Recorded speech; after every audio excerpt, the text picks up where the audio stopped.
How are you? One thing. Interesting. Life is.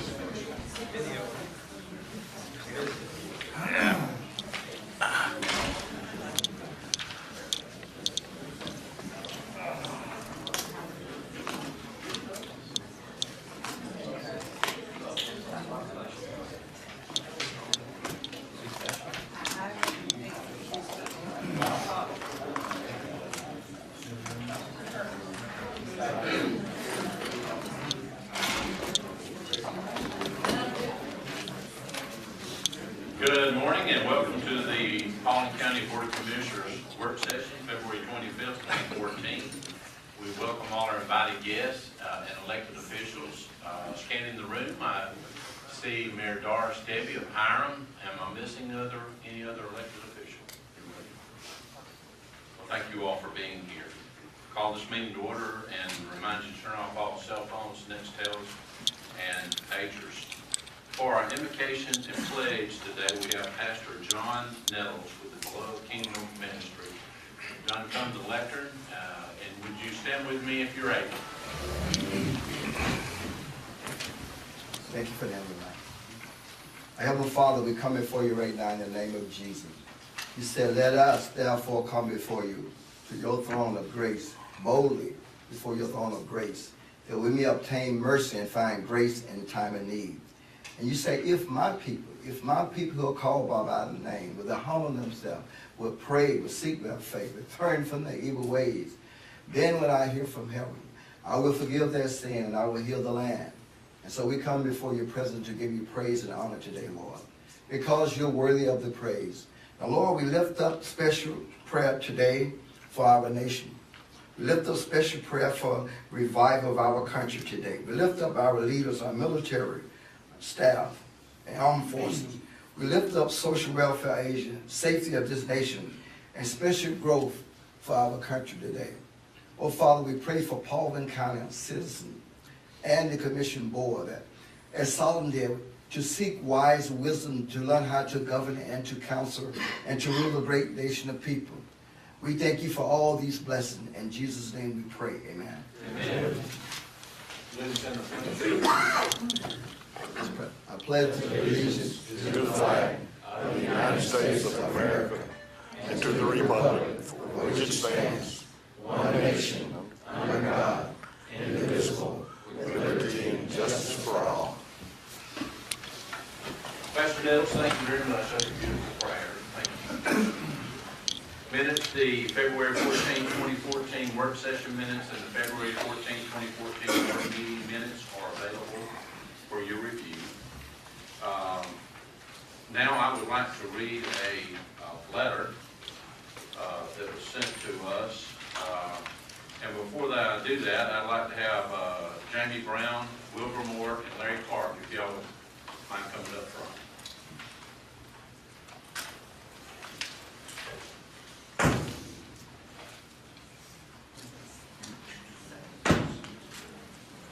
I'm not making loan guns, don't worry.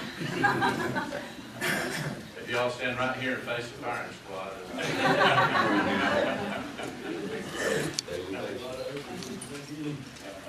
Seems in today's world, all we ever hear about, city, county, or government employees, negative comments and complaints. I wanted to take a minute to say thank you to 3 of your DOT employees. On Wednesday morning, February the 12th, during the ice and snow, a very large oak tree fell across Hay Renfro Drive. The tree closed the road and also took out the power lines at our pasture fence. DOT crew was Jamie Brown, Wilbur Moore, and Larry Clark. These men took extra time in removing the tree to avoid further damage to the fence. After the road was cleared and reopened, these men also took a little extra time to help us get the fence back up. This was definitely not their job, but without their help, Ben Vaughn and I would not have been able and had a much harder time getting the fence back up. Again, I want to say thanks to these men for offering their help when they didn't have to. Jared Turner, Integrity Construction. Let's give them a hand.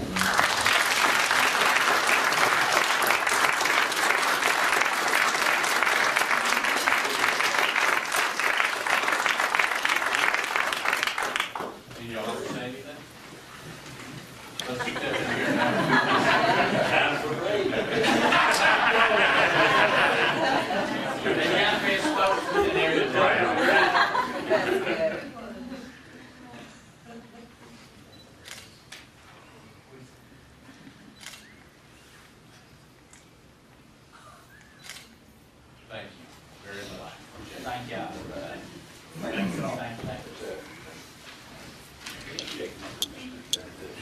think you got one.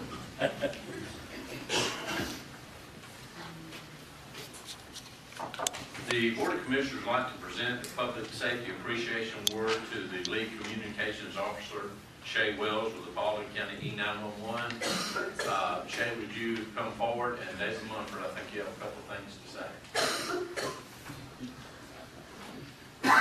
Shay, you have to do the same thing. You have to face the firing squad.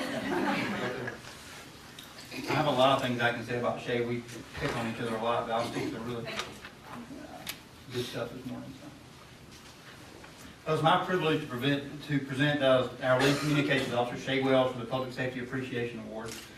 Shay began her employment with 911 in 2009, and in June she'll celebrate her 4th year at the 911 Center. She's a member of our tactical dispatch team, and even before she became a member of that team, she was instrumental in volunteering to assist with public education events, Trick or Treat Village, and other things that she volunteered her time for. She routinely volunteers for extra projects, such as assisting with our Christmas party. She played a role in that, and working on our Standard Operating Procedures Committee. We have a group of employees who make recommendations to how we can change our policies. She assists in updating training outlines, working on our quality assurance program, and often volunteers to assist with coverage for special events and during periods of inclement weather when we've needed additional staffing. She's been one of the first ones to volunteer. She heads up our senior community education project, and she has a primary role in our 911 for Kids program, both of which are administered through the tactical dispatch team. Her skills as a communications officer and a lead, which is a assistant supervisor and a trainer, are strong, as is her positive attitude and her willingness to help her fellow employees. Recently, we were asked to contribute an employee to assist with a call processing study at the Georgia Public Safety Training Center in Forsyth. This study is the beginning of establishing a nationwide call standard, and they were seeking employees who were considered high performers and really excellent employees at their 911 centers. We were asked to contribute, and we selected Shay, and she went down and contributed to hopefully this very important project that should establish a nationwide 911 call taking standard. Shay's a natural leader, and she continues to step up to the plate without being asked and performs her job above and beyond what's requested of her. So if you would...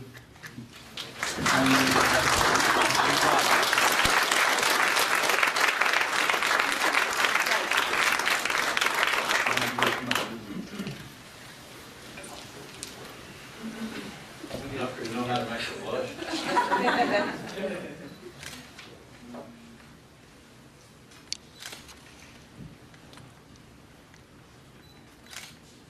Thanks, Shay. She didn't know about this today.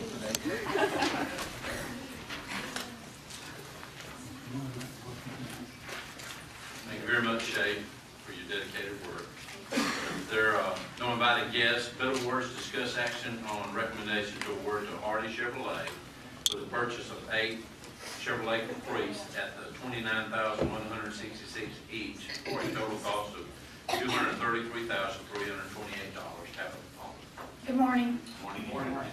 As you know, the Department of Administrative Services through the state of Georgia issues a state contract for many different items, and one of those being police vehicles. This year, Hardy Chevrolet has been awarded that contract, and we are wishing to purchase 8 Caprices off of the state contract in the amount of $29,166 each, and giving us a total cost of $233,328.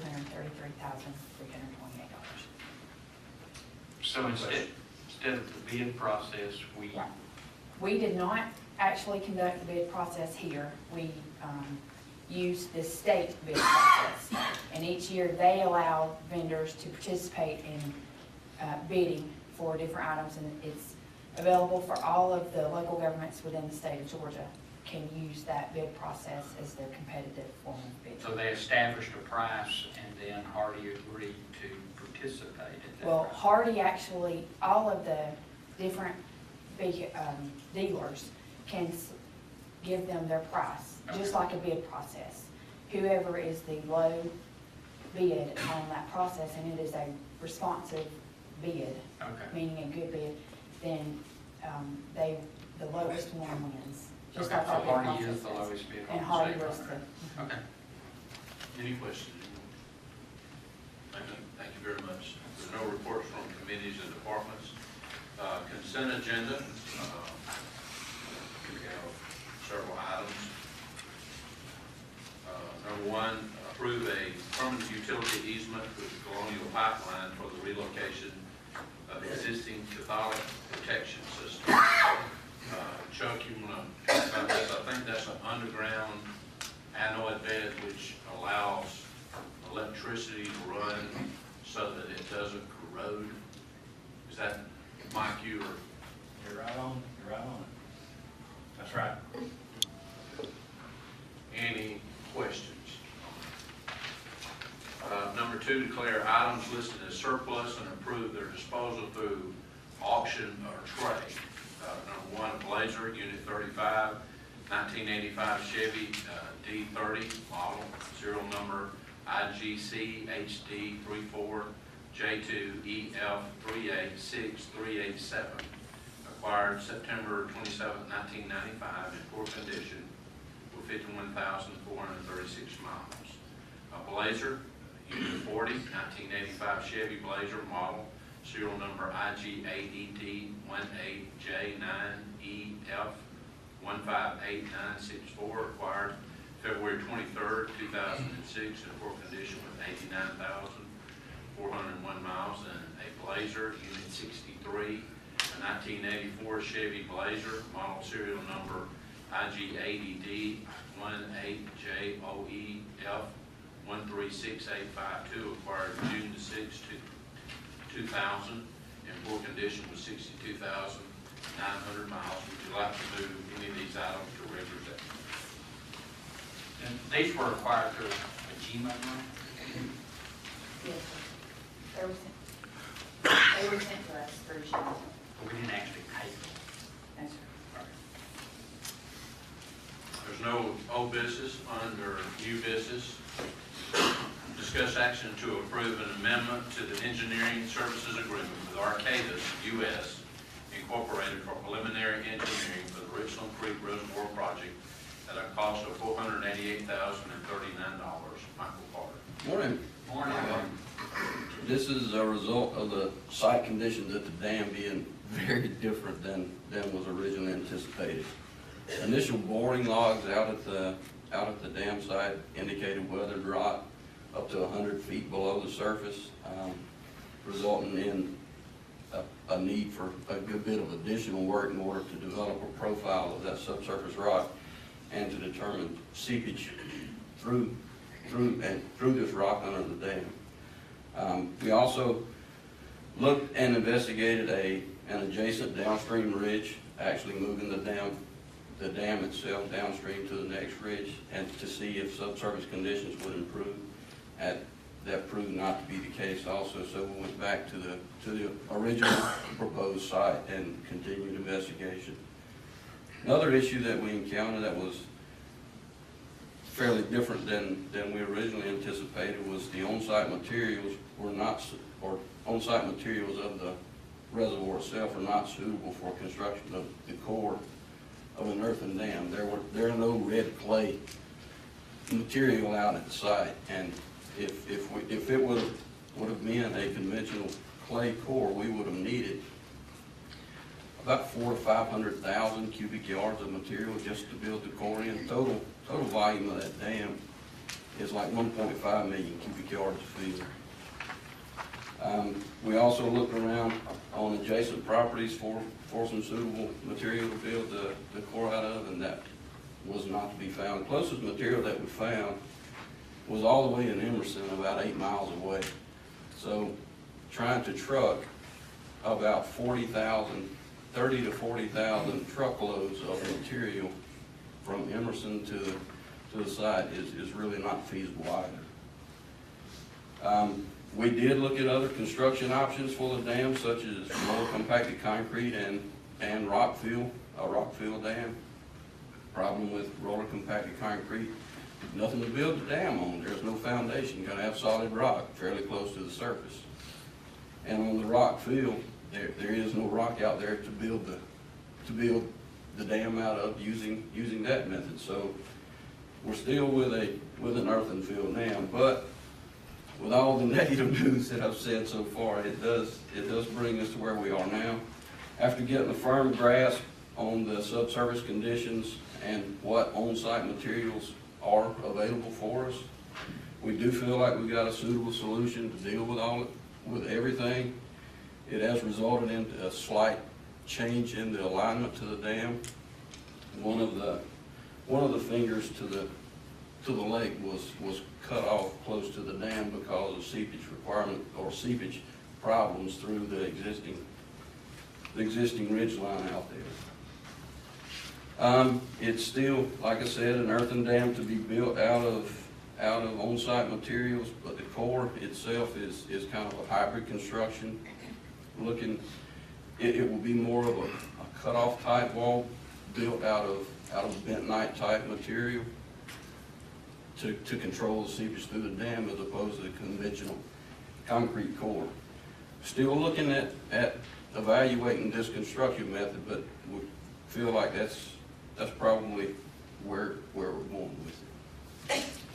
Other parts of the preliminary engineering, the water treatment plant, raw water intake, pump station and pipeline are all proceeding on schedule and on budget. We don't foresee any other changes to this contract. Funding for this is through the $2.8 million GFA planning loan, and I did get a favorable recommendation to proceed from the water supervisor. Any questions? You have a pretty important meeting coming up this week, don't you, with EPD or somebody? It's next week, coming up with GFA concerning the state direct investment that we were included in as part of the last year's governor's water supply program funding.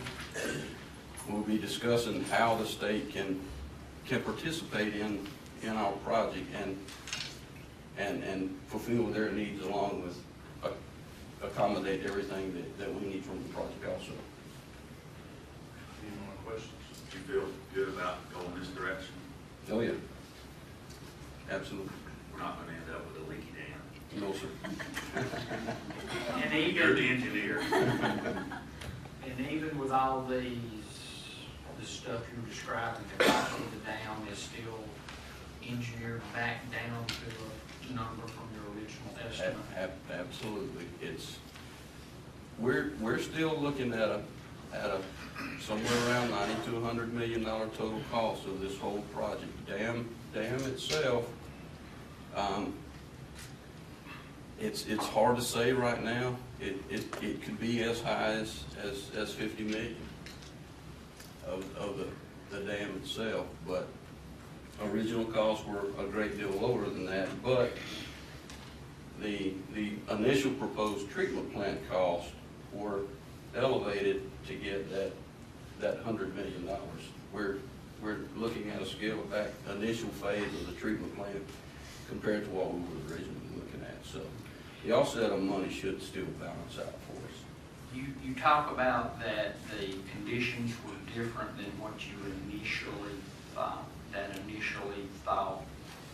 I assume is through testing that was way back when they bought the property? Yes, well, as recent as, let's see, 40 years ago now, there was some preliminary work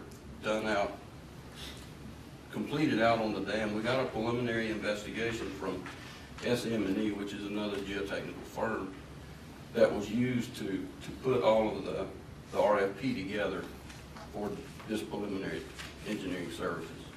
And there was only, I think, 5 or 6 borings done. We did not do any rock cores with the preliminary preliminary geotechnical report. It was those rock cores that has proved problematic for us. I think as far as our, with Mobile, Alabama, the core down there, we've got that kind of taken care of now too. We're still working through that. I'm not going to say, Getting closer. I'm not going to say taking care of. Closer. We're working through that. Okay. I noticed y'all got the same letter I did from Senator Sessions over there, and he made a comment in there that they need to move forward with several projects and specifically mentioned the Richland Creek. And he's been somebody that's caused us a lot of pain in the water boards of Alabama and Florida. So it was very interesting to see him recommend that they move forward with the Richland Creek reservoir. That was Yeah, even though the overall tone of Senator Sessions' letter was fairly negative against Georgia, the little positive piece that we were able to cherry pick from it is he was, I guess you could say, chastising Metro Atlanta for not proceeding with some of these water supply projects, and namely ours. So that was very good for us. Thank you. Mike, I have one quick question. Does Arcadis, do they tie in with any federal, so that their findings are screened by any federal organization or department? As far as, well, the state controls the safe dams folks at EPD, reviews everything that they are proposing here. They go through all of the engineering and have to approve and issue approval on our dam prior to construction. So yes, it is very, very much so reviewed and looked at by the state. Federal guys, no, it's all state. Thank you very much. Number 2, discuss action to approve an amendment to the engineering services agreement with RLH Group LLC for continued permitting efforts and preliminary engineering for the Richland Creek Reservoir project at a cost of $81,000. Again, this is for continuing the permitting efforts on the project. Additional work's been required by the Corps of Engineers concerning our population forecast, our forecast of water needs, and the cumulative impacts analysis. To date, where we're at right now is the water withdrawal permits have been drafted by EPD, but they're holding those permits, awaiting the results of the cumulative impact analysis. U.S. Fish and Wildlife has issued a biological opinion on the project. No surprises, no additional requests beyond what was agreed upon. EPA has stated their content with the project. The cumulative impacts analysis has been completed, and we are reviewing it internally, and the initial results show that there's less than 1.1%, less than a tenth of a percent impact to stream flow at the monitoring point down below Montgomery. Now, explain a little bit about this cumulative impacts analysis. What it is a hydrologic model that the Corps has asked us to do that looks at the impacts from our project, from Etowah Water and Sewer Authority project up in Dawson County, is the Russell Creek project, and then there's a Carroll County reservoir that's also being placed into this analysis. They want us to look at the impacts of all of these projects to stream flow at the closest core project after all of these come together over in Alabama. And like I said, the first one is down below Montgomery.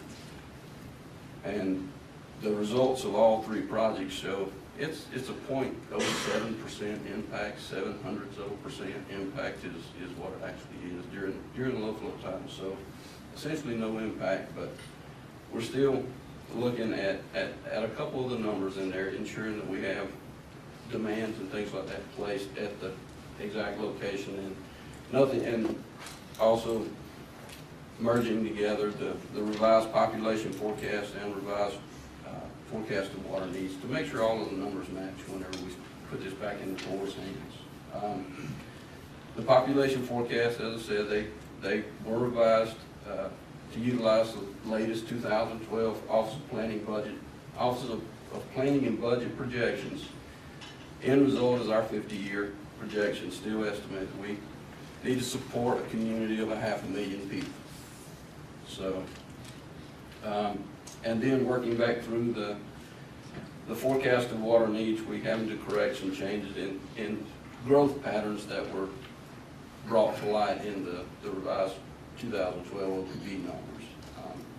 We're also drafting the decision document or environmental analysis for the Corps, and this document is what the the core itself, we use to build the case for issuance of our permits. So we're getting as much impact or input into that document as we can. We're going to supply it to them as a draft version. Budget in the amendment is $51,000 for the continued permitting efforts, and then $30,000 for review of the preliminary engineering work that Arcadis is doing. Considering it's a little bit hybrid construction, what we're talking about, I need Ron to look over their shoulder and make sure he's comfortable with it also. Did receive a favorable recommendation on the amendment from the Water and Supervisory Board. And any Is questions? this considered the ACT basin or Yes. ACF basin? It's ACT, Alabama, Coosa, Tallapoosa. ACF is Chattahoochee Basin. And that's the Flint River? Yes. Yeah. Mr. Chairman, I'd simply add to what Mr. Carter had discussed. Item number 2 is those costs are attributed to many of the things that yourself and Commissioner Barnett and Mr. Carter and myself spoke to the Corps about several months ago. You recall the conversation about the adjustments to the population forecasting, the mitigation, and several of these items. Those were specific to the things we discussed when we met with Colonel Tickner and DPE Director a couple months ago. Yeah. Any other questions? Thank you.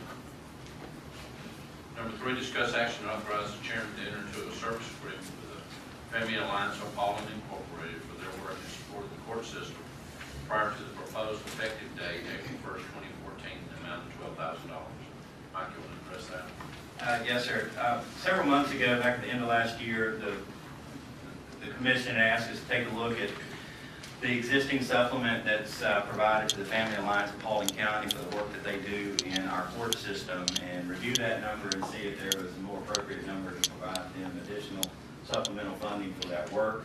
I looked through the information that was provided by the Family Alliance. I spoke with several of the stakeholders within county government, particularly the sheriff and the juvenile justice judge, and are recommending to you an increase from the $5,000 annual supplement to $12,000 annual supplement, so a $7,000 increase.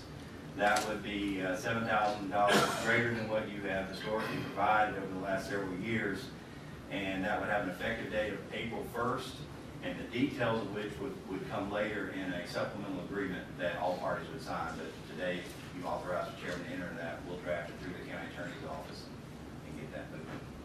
Well, we have the director, I believe she's here. Lynn Sharon. Lynn, you want to introduce your 2 guests, maybe? Sure, I would love to. This is Stephanie Pym. She is one of our supervisors at the Supervised Visitation Center. And this is Ms. Tony Treadway. She is also one of our supervisors at the Welcome Home Center, as well as she is the coordinator of one of our other programs, Paulding Community Support Partners, which was formed out of need this year as well. Thank you very much. Thank you. You had a major birthday. Could I say something about that? For once, I'd like to say thank you for doing what we're doing to go to the $12,000. We don't get any other time to discuss it as a board. I know you've talked to the sheriff and the judge about it. I would still like to see us look at that a little harder.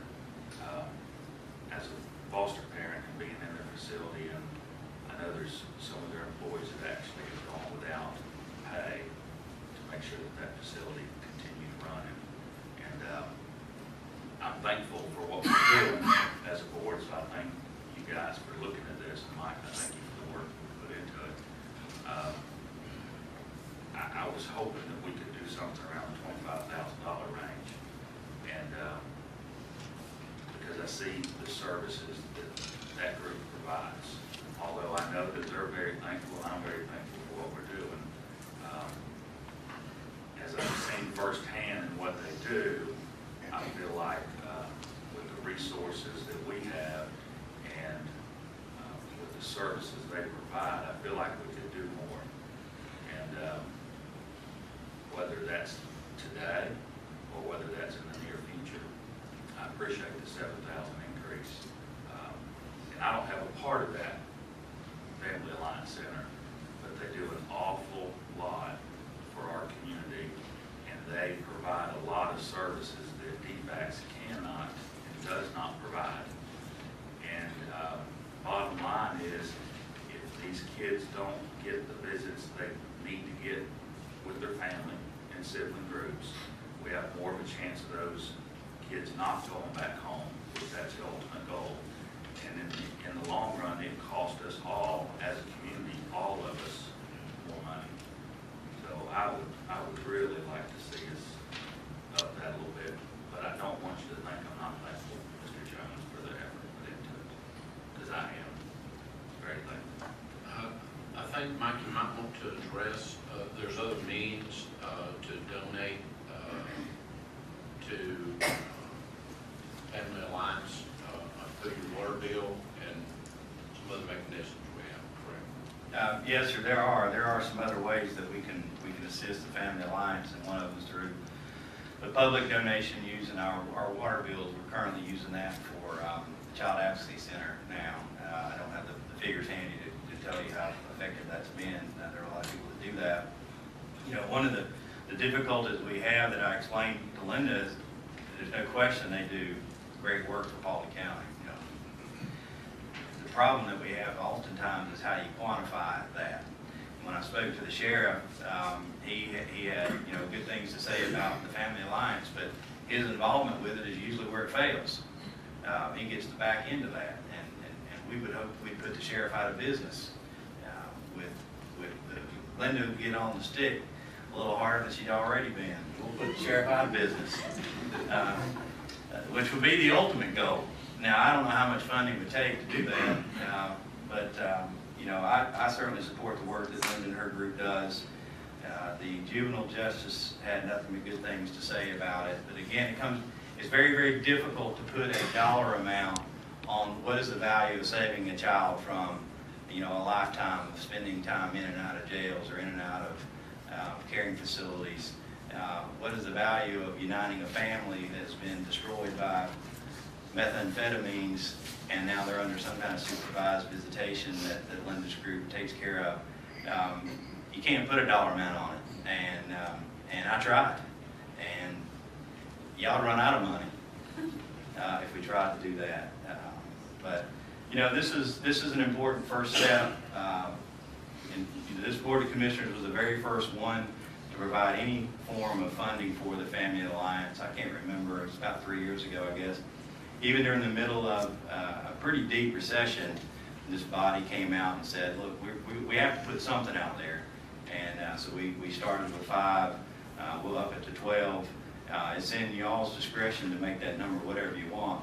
But that's certainly a first step recommendation, and then we can revisit it at your pleasure. I think, Lindsay, you have something coming up here, a little Yeah. function. Yes. Want to give the date Yeah. on that function? And this is your, what year? Yes, this is our 8th year. We have our annual fundraiser dinner dance this Saturday, and you can go to our website, which is FamilyAlliancePaulding.org. We have tickets available, we have sponsorships available, and it's local, it's in Hiram, and it's a good way to come out and have a wonderful dinner and have a great time and support what we do. So can I just say one thing, just real quick, as far as the quantitative? And I totally agree, you can't put a price tag on prevention. I mean, you can't do it. I've tried for 30 years.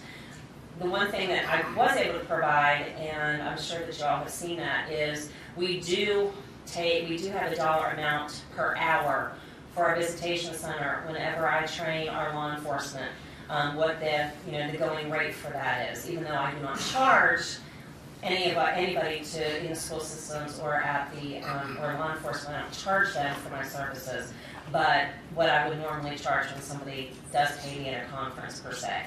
So we do have that. We have that. That dollar amount. But it is hard to put a price tag on prevention. I agree, Mr. Jones.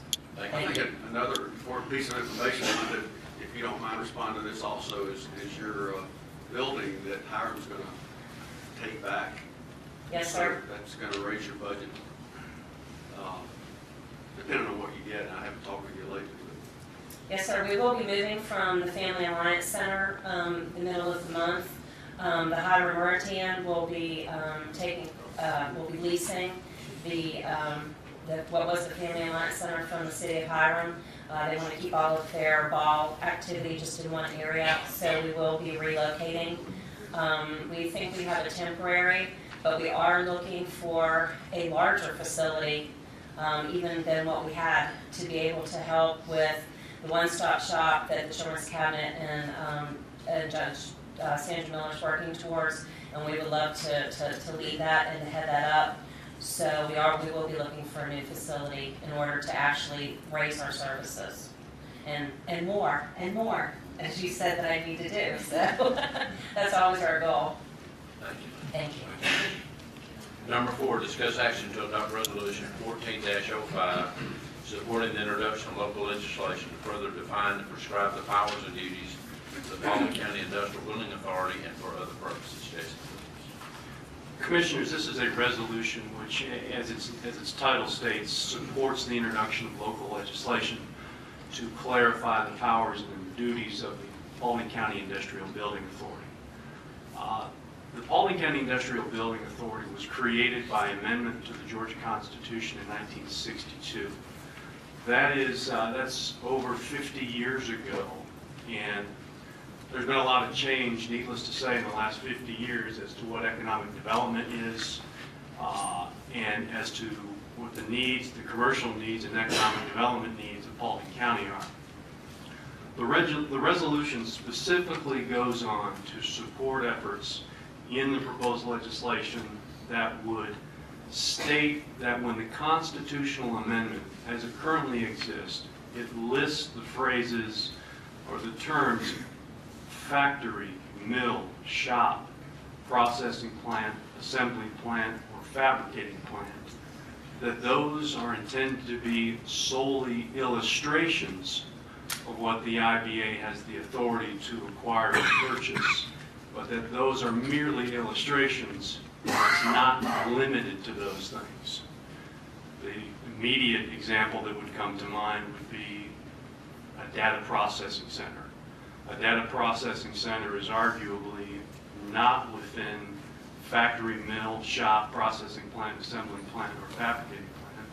So the purpose of this resolution is really to clarify that these examples are that, examples, and not intended to be a limitation to those particular terms. Be happy to answer any questions you want to have.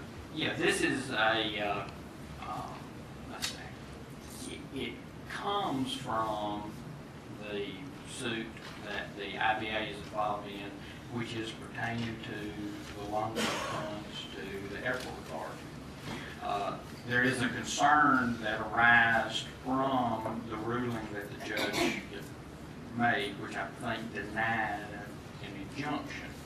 But that concern is that if he were to declare the loan unconstitutional and used this phrase of factories, mill shop, processing plant, assembly plant, or fabricating plant, that in effect it would put the IBA out of business for projects that Jamie is currently working on, because they would not qualify for those things until the next legislative session. Now, our resolution in no way addresses the loan or its ability, and our resolution actually states what we're asking, unlike the IBAs and the airport authorities. That is correct. There is no reference in the resolution to the term loan or lending money. And this is the only thing that the Board of Commissioners is asking our legislative delegation in a resolution to do. There are no other goals or points that have been submitted by you on our behalf. Correct? That is correct. Yes, this is And it. as I understand that it is up to the local delegation as to how they write this legislation. That is correct. The local delegation, perhaps through the Office of Legislative Counsel down at the Capitol, will ultimately be in charge of what the legislation says ultimately it will be subject to approval by the General Assembly and not up to what the IBA says it should say or what this commission says it should say. That is ultimately up to the General Assembly of Georgia. Is there precedent for changing the wording when there's something pending? I mean, do you know of any other historical cases where, you know, that changing wording was needed because there are a lot of old laws on the books? I've got so the board is aware, it is not unusual for state laws or laws to be changed while litigation is pending. And figuring that I might get a question like that, Commissioner Carmichael, I looked up the 2010 Georgia Supreme Court case. The case is entitled Ultra Telecom Inc. versus State of Georgia. Back a few years ago, there was a controversy regarding video poker machines, coin-operated amusement devices. And Cobb County seized a number of machines and brought those machines forward for criminal forfeiture. There was a dispute in court as to what some of the terminology meant. And ultimately, I believe, if I'm correct, the trial court, the Superior Court, found that the machines, I believe, did not meet the definition required for forfeiture. Well, that was appealed to the Georgia Court of Appeals. The Georgia Court of Appeals reversed the trial court and said, yes, these machines are subject to forfeiture. And then after that decision, the Georgia Supreme Court took up the decision rendered by the Court of Appeals. And I'm going to quote from the Georgia Supreme Court case. It says, and I'm going to skip around in various portions. It says, the Court of Appeals rendered its decision in June of 2009, and this is the Georgia Supreme Court speaking here through its Chief Justice, Justice Hunstein at the time. We granted cert in January 2010. While this appeal was pending, the legislature amended the statute, it was the definitional statute. With this amendment, which specifically defines the language at issue in these appeals, the legislature clarified its intent as to the meaning of the term a single play. It thus appears by the plain language of this definition that the legislature rejected the construction given to the previously undefined term by the majority in the Court of Appeals. The weight of the authority is to the effect that a reviewing court, in this case an appeals court, should apply the law as it exists at the time of its judgment, rather than the law prevailing at the rendition of the judgment under review, and may therefore reverse a judgment that was correct at the time it was rendered and affirm a judgment that was erroneous at the time, where the law has been changed in the meantime, and where such application of the new law will impair no vested right under the prior law. So this is an example, as recently as 2010, where our appeals courts have recognized that the legislature has the authority to change the law while a case is currently being litigated. Any other questions? Yeah, I've got a couple questions or statements. Kind of looked over this, had a lot of emails from people, and I think y'all have had a few, maybe yourself. When this came out in the paper on February 7th, that Howard had put that in the paper, he had already had a couple of people come to him and ask him what to do. So he's already taken the ball and been running with something before we're going to do this today or not do this today. Howard's already been running with something. From my conversations with Howard, it would have been done if it wasn't for the snow. It would have been a done deal. So there's a couple things that come up. The airport authority has passed a resolution concerning this, and then the IBA passed a resolution concerning this, and then we've got a resolution before us concerning this, and all three of these resolutions are different. I very much think that if the IBA wanted to change something, that it, number one, it should have gone before the IBA board first, and it didn't. And I talked to 3 board members on the IBA board, and all 3 of those board members let me know that no resolution to come before him, no conversation to come before him, and that evidently council and somebody had just decided they were going to change this and do it. So last Wednesday, they have a meeting, and the Airport Authority Board and the IBA Board both passed a resolution, of which was not on the agenda. However, I know they can add things to the agenda, completely aware of that, but it was not on their agenda, and they both passed different resolutions. The disappointment that I had that out of those two boards, the Airport Authority Board and the IBA Board, there was not one of those board members that stood up and said, hey, with the information that's come out since February 7th in the paper, how come we weren't aware of it? How come this did not come before the board? And things like this should go before the board, and if the IBA is expecting the Board of Commissioners to support them in different fashions financially, with bonds and however more, it should have come before us too. Now it's before us, but to be honest, this is, if I'm not mistaken, the last week. And I know that Howard's already working on whatever, according to what he's told me. So I've got a problem with us doing this now.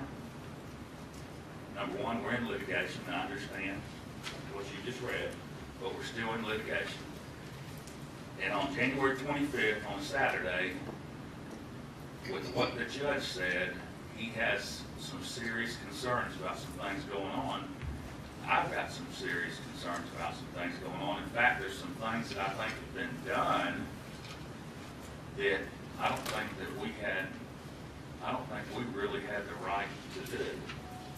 And I look to council, whether we can do something or not. I don't know all the rules and the laws. I'm not an attorney.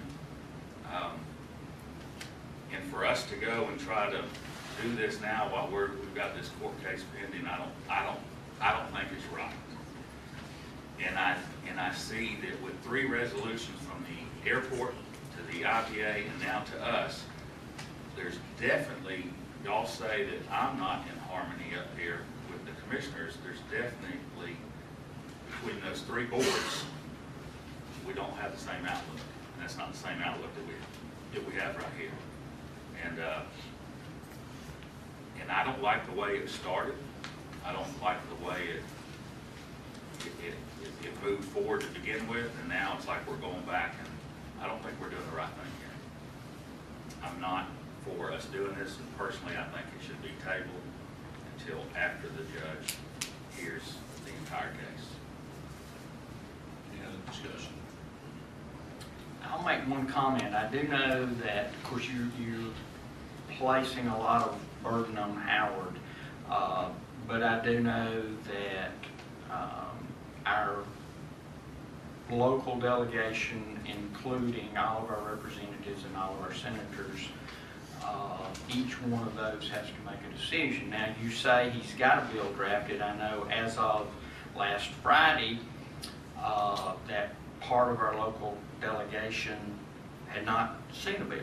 So I don't know if there's a bill drafted or not. Now, you may know, I don't, but according to the representative that I spoke to, he had not seen a bill and would not vote until he did.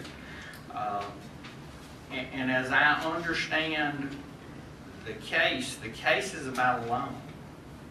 And the suit is about declaring whether the loan is constitutional under the guidelines or under our enabling legislation.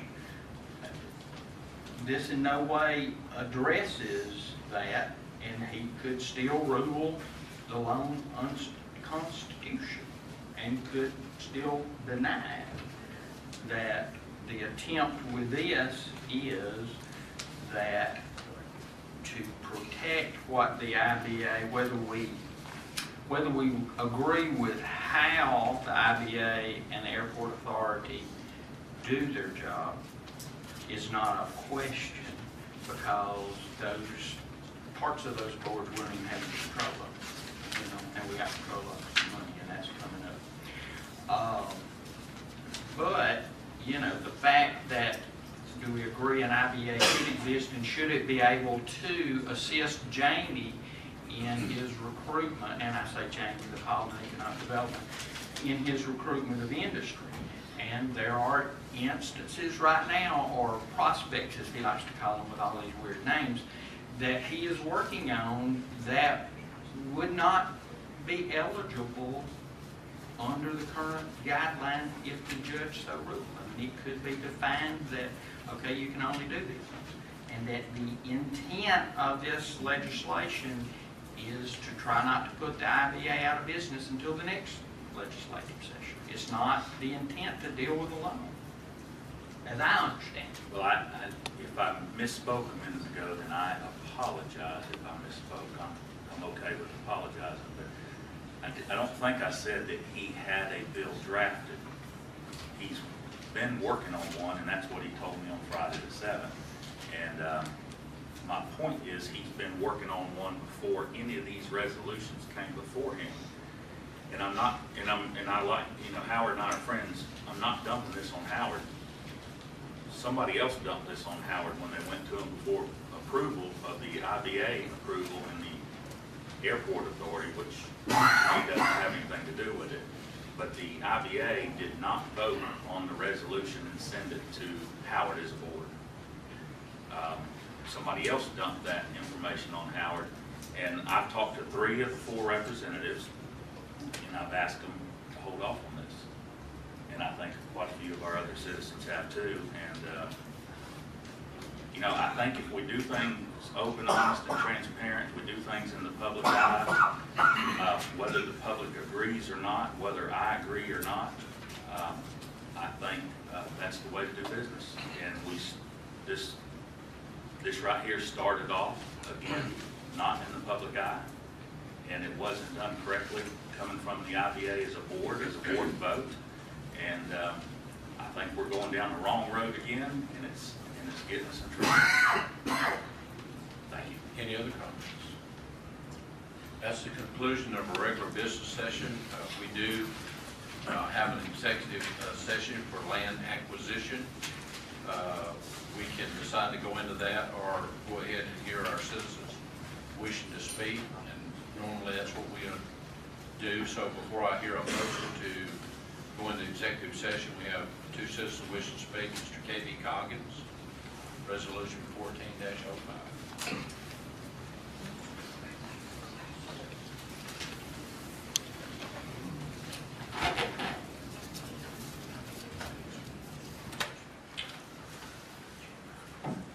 Commissioners, I rise today to speak against any and all proposed changes to the constitutional amendment that created the Industrial Building Authority.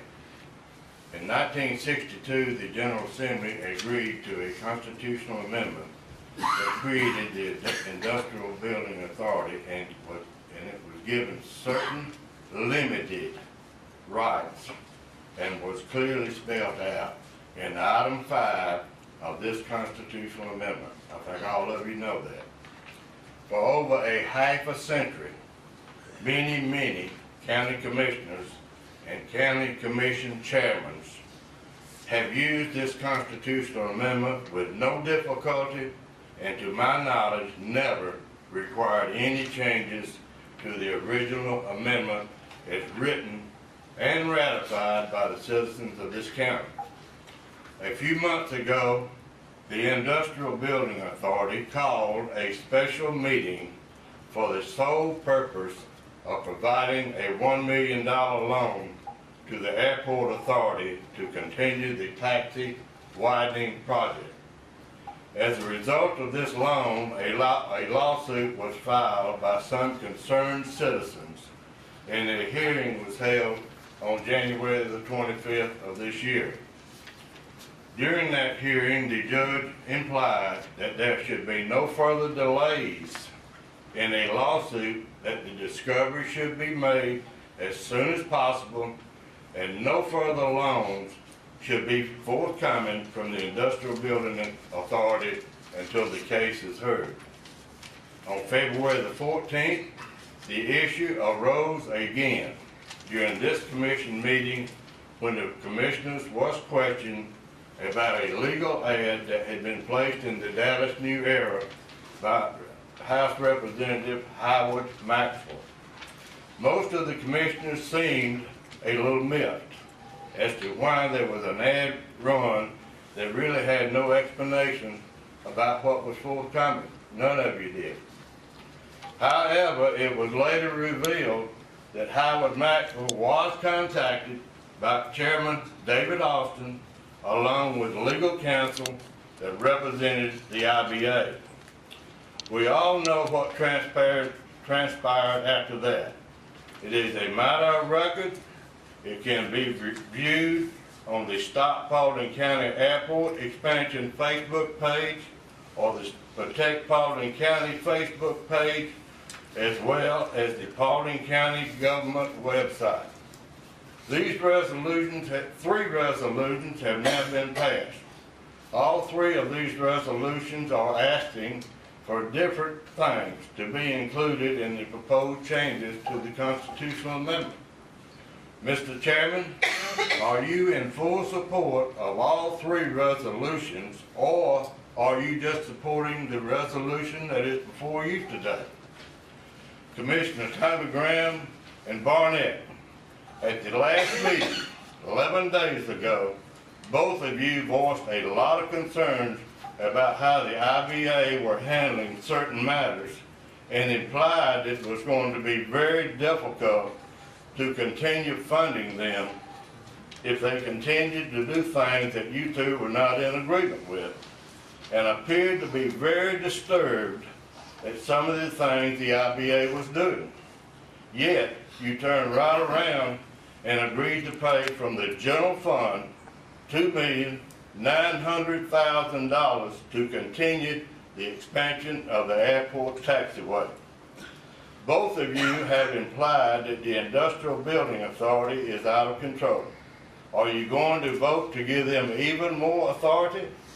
Or are you going to step up and say enough and let the Superior Court of this county make its ruling on this matter?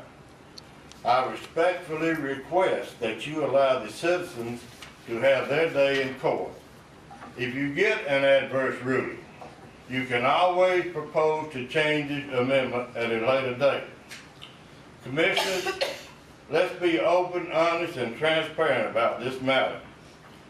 If the IBA had never overstepped its bounds and made a $1 million loan to the Airport Authority, this issue would not be on the agenda today. If you were really serious last meeting about getting control of the Industrial Building Authority, then I ask you to stand up today and be candid and vote against and oppose all resolutions concerning this matter. I further request that the Board of Commissioners do everything within their power to expedite the court proceedings that have arose as a result of the improper loans made by the Industrial Building Authority to the Paulding County Airport Authority. I'll be glad to answer any questions you may have. Thank you, Mr. Coggins. Appreciate it. Now I'll make a statement. When asked did I know about the ad in the paper, I did not. I'm not in the legislature, so I didn't know. I was at the hearing, and I heard the judge say he needed clarification. And I think any judge that would have to go back and make a decision what somebody meant in 1962 about what they could and couldn't do with the IBA, when there were really no general aviation airports, there were no data centers, there were no inroads, none of this.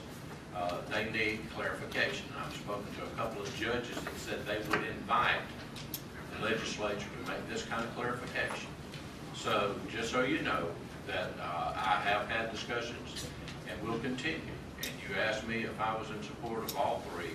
I'm absolutely in support of all 3. I am. That's the conclusion of our business session.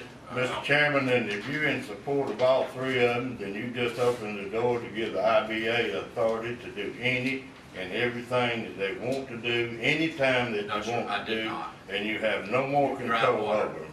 Mr. Coggins, you're out of order. No, sir, I did not. We're asking for clarification so that Jamie Gilbert and Blake Schwarber can go do their jobs and build data centers and build inroads and build jobs here in Paulding. This is all it's about. I will further clarify where you said this is a grab of power by the Austin brothers. Before you made that statement on Paulding.com, I had called our entire legislative delegation and said, please take me off this board if it conflicts or causes us any more problem. This is not a grab of power by me. I can support this and not be a member of the IBA or the airport or either one. So if it's your will to take me off this, I'm in full support. Does that sound like to somebody to you that's looking for a grab of power? It absolutely is not. Now, do I hear a motion to go into? I would like to just say one thing, please. No, sir. We're not going any further with this. Do I hear a motion to go into executive session? Motion to go into executive session. I'd still like to say that one thing. No, sir, you're out of order. I'm sorry. All in favor of going to executive session, say aye. I will be, thank you. Mr. Chairman, I believe we need a vote. All in favor, say aye. Aye.